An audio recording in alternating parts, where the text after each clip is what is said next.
Investing कितना important है वो हम जानते ही है। आप स्टॉक में करो, गोल्ड में करो, म्यूचुअल फंड या रियल एस्टेट में करो। अगर स्टॉक मार्केट की बात करें तो इंडिया में 3 to 5% लोग स्टॉक मार्केट में इन्वेस्टमेंट करते हैं। एज़ कम्पेयर टू यूएस ये बहुत कम है।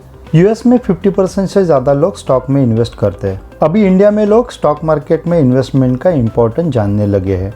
लास्ट फ्यू ईयर्स की बात करें तो बहुत सारे डीमेट अकाउंट ओपन हुए और एसआईपी अमाउंट की बात करें तो मार्च में ये फिगर हाईएस्ट एवर था। लोगों ने अभी फिर से एसआईपी एंड म्यूचुअल फंड में इन्वेस्टमेंट करना स्टार्ट कर दिया है। तो आज हम इसी सेक्टर से बिलोंग 2 स्टॉक डिस्कस करने वाले हैं जिनमें लॉन्ग टर्म में बहुत ग्रोथ नजर आ रही है। लोग जैसा जैसा एजुकेट होंगे और म्यूचुअल फंड में इन्वेस्टमेंट करेंगे तो इन सेक्टर के स्टॉक को 100% बेनिफिट होगा। फर्स्ट स्टॉक है एचडीएफसी एएमसी।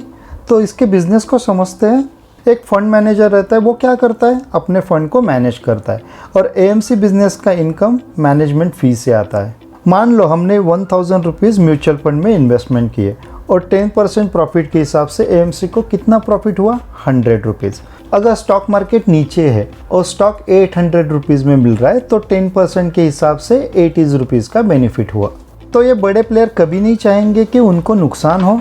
स्टॉक मार्केट नीचे तो जा सकता है लेकिन ज़्यादा दिन नीचे नहीं रह सकता। ये बड़े प्लेयर स्टॉक मार्केट को नीचे नहीं रख सकते क्योंकि उनका प्रॉफिट कम होगा। हम स्टॉक चार्ट में डिटेल में डिस्कस करेंगे लेकिन उसके पहले कुछ पैरामीटर चेक कर लेते हैं। मार्केट कैप की बात करें तो 38,000 करोड़ के आसपास मार्केट कैप है। करंट प्राइस 1805 का है। स्टॉक भी 27.1 का है। आरओसी 32.3% है। आरओई 24.5% है और ये एक डेट फ्री कंपनी है। शेयर होल्डिंग पैटर्न की बात करें तो प्रमोटर के पास 62.76% है। एफआई की होल्डिंग 7.50 है। डीआई के पास 17.63 है और पब्लिक के पास 12.10 है। एफआई ने अपनी होल्डिंग कम की है लेकिन उसी हिसाब से डीआई ने अपनी होल्डिंग बढ़ाई है। प्रोडक्ट वाइज ब्रेकअप देखें तो most of the revenue management fee से आता है 99.4%। फाइनेंशियल ट्रेंड की बात करें तो ईयर ऑन ईयर बेसिस पे रेवेन्यू कंटिन्यूसली इंक्रीज हो रहा है और उस हिसाब से प्रॉफिट भी इंक्रीज हो रहा है। तो इसको चार्ट पे समझते हैं। अगर करंट प्राइस की बात करें तो अपने हाई से 52% डाउन है। ये जो ब्लू लाइन लिख रही है वो करंट प्राइस है। अगर बात करें तो ये लिस्टिंग प्राइस के आसपास ही ट्रेड करता हुआ नजर आ रहा है। इसकी लिस्टिंग 2018 में हुई थी और इसने लास्ट 5 इयर्स में कुछ रिटर्न बना के नहीं दिए।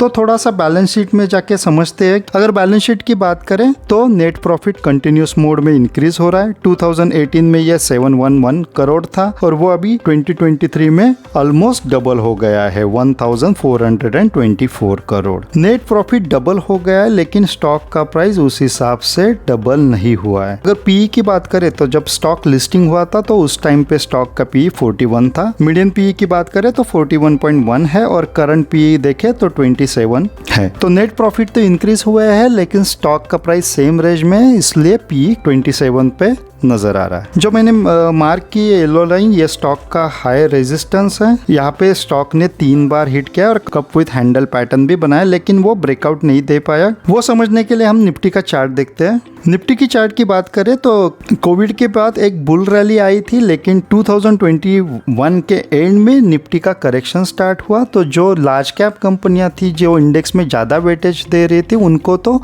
पुश करके निफ्टी को बैलेंस करा दिया। कंपनियां इंडेक्स में इतना मैटर नहीं कर दी थी उनकी तो अच्छे से पिटाई हो गई। तो निफ्टी का करेक्शन स्टार्ट हुआ, इसके वजह से ये स्टॉक इस टाइम पे ब्रेकआउट नहीं दे पाया। अगर ये स्टॉक यहाँ से अपने लाइफ टाइम हाई को भी टच करता है तो अपने को 110% रिटर्न बना के दे सकता है। यहाँ पे मैं गलत भी हो सकता हूँ लेकिन पर्सनली मुझे ऐसा लगता है कि अगर स्टॉक का पी देखे तो जब लिस्टिंग के टाइम पे था तो 41 का था, अभी वो स्टॉक का पी 27 पे है। और नेट प्रॉफिट की बात करें तो लगभग लास्ट लिस्टिंग के टाइम से डबल हो गया और नेक्स्ट 5 इयर्स में मुझे ऐसा पर्सनली लगता है कि ये यहाँ से डबल होने की क्षमता रखता है क्योंकि इंडिया में लोग अभी इन्वेस्टमेंट को लेके बहुत सीरियस है। लास्ट 1.5 ईयर से मार्केट में करेक्शन स्टार्ट है तो लोग प्रेफर कर रहे हैं अभी एसआईपी और म्यूचुअल फंड में इन्वेस्टमेंट करना। उस हिसाब से अगर हम देखें तो फ्यूचर में मुझे ऐसा लगता है कि इसका नेट प्रॉफिट अभी के नेट प्रॉफिट से डबल हो सकता है। अगर ये सब चीज़ें हम कंसिडर करें तो यहाँ से स्टॉक का प्राइस मुझे पर्सनली ऐसा लगता लगता है कि 4 to 5 टाइम्स आराम से हो सकता है। उसके लिए आपको थोड़ा सा पेशेंस रखना पड़ेगा। नेक्स्ट स्टॉक है Nippon life India asset management यानी कि नाम इंडिया। मार्केट कैप की बात करें तो 40,000 करोड़ के आसपास मार्केट कैप है। करंट प्राइस 235 का है। स्टॉक पी 20.3 का है। आरओसी 26.6% है। आरओई 20.7% है और ये भी एक डेट फ्री कंपनी है। शेयर होल्डिंग पैटर्न की बात करें तो प्रमोटर के पास 73.66% होल्डिंग है। एफआई के पास 4.95 है। डीआई के पास 9.41 है और पब्लिक के पास 11.97 है। प्रोडक्ट वाइज ब्रेकअप देखें तो most of the revenue management fee से आता है 96.6% और पोर्टफोलियो मैनेजमेंट फी से 3.4%। फाइनेंशियल ट्रेंड की बात करें तो comparative to last year current year में रेवेन्यू थोड़ा सा डिक्लाइन हुआ है और प्रॉफिट में भी थोड़ा सा डिक्लाइन हुआ है। जैसे जैसे लोग म्यूचुअल फंड और एसआईपी में इन्वेस्टमेंट बढ़ाएंगे उस हिसाब से रेवेन्यू भी इंक्रीज होगा और प्रॉफिट में भी जंप नजर आएगी। अगर इस सेक्टर के स्टॉक के ऑपरेटिंग कॉस्ट की बात करें तो ये कंपनियां डिजिटल प्लेटफॉर्म का यूज करती है। अगर रेवेन्यू इंक्रीज भी हो गया तो उस हिसाब से ऑपरेटिंग कॉस्ट इंक्रीज नहीं होगी क्योंकि एक डिजिटल प्लेटफॉर्म यूज करते हैं और इनका एक फंड मैनेजर रहता है। आप 100 लोगों के पैसे इन्वेस्ट करो या 1000 के इन्वेस्ट करो, फंड मैनेजर का काम तो वही रहेगा। तो ऑपरेटिंग कॉस्ट में इतना इम्पैक्ट नहीं होगा, लेकिन उसका इम्पैक्ट नेट प्रॉफिट में 100% दिखाई देगा। नेट प्रॉफिट रेवेन्यू के हिसाब से इंक्रीज होगा। अगर नाम इंडिया की बात करें तो ये अपने हाई से लगभग 50% डाउन है और इसमें भी उतना ही पोटेंशियल है, वो अपने लाइफ टाइम हाई को फिर से टच करके एक न्यू हाई क्रिएट करेगा, लेकिन हम लोगों को थोड़ा सा पेशेंस रखना पड़ेगा।